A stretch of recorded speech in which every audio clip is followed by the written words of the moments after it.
The Red Cross says thousands of albino people born without skin pigmentation are in danger in Burundi and Tanzania. Last year, dozens of albinos were brutally murdered in Africa's Great Lakes region.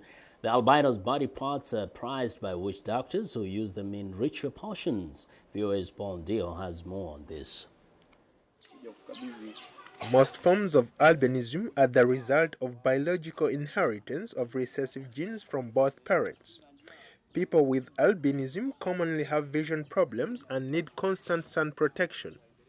But they also face social challenges such as the condition often leads to ridicule, discrimination, and even threats and murder. Mike McGowan is a person with albinism and has served as the president of the National Organization for Albinism and Hypopigmentation since 2001. The main characteristic from a physiological viewpoint is an uncorrectable low vision associated with albinism.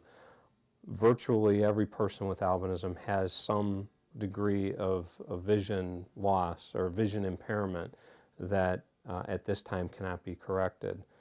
Albinism is a source of social rejection in nearly every culture. NOAA board member Margaret Mary Campbell recalls how she was picked on by some students in her elementary school in the U.S. state of Pennsylvania. There was one boy in particular that used to chase me around and, like throw snowballs with rocks at me.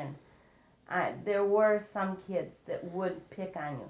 But then everybody has their own circle of friends. And I think this is true for most people with albinism. They form their own circle of friends and they find acceptance within that circle. The Du Bois family lives in the Washington, D.C. area. Susan Du Bois says she and her husband were taken by surprise when their children, Nick and Katie, were born with albinism. The youngsters say they are coping well socially, but their visual challenges are not well understood. Not many people tease me, but a lot of times people don't really know. A lot of times I have trouble seeing things because people forget that I can't see things very well sometimes. And I also sometimes use equipment to help me see the worksheets better. Or I used to use a dome magnifier. Globally, 1 in 20,000 has albinism. People with albinism face their threats in parts of Africa. The Federation for the Red Cross and Crescent Societies says since 2008, more than 44 albinos have been killed in Tanzania, and some 14 others have been slain in Burundi, forcing hundreds of people with albinism to go into camps. Mike McGowan says his U.S. group has mobilized to send aid to East Africa. We have begun to organize relief efforts to bring some of the very simple supplies that people with albinism in Africa would benefit from. Protection from the sun is as simple as proper clothing and a cap with a bill and sunscreen, and we're working as best we can to collect those sorts of materials and get them to East Africa. Albinos in Africa have a short life expectancy.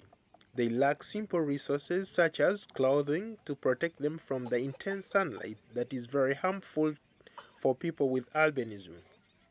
The mistaken belief that our albino parts have magical powers has driven thousands of albinos into hiding, fearful of losing their lives and limbs to unscrupulous dealers.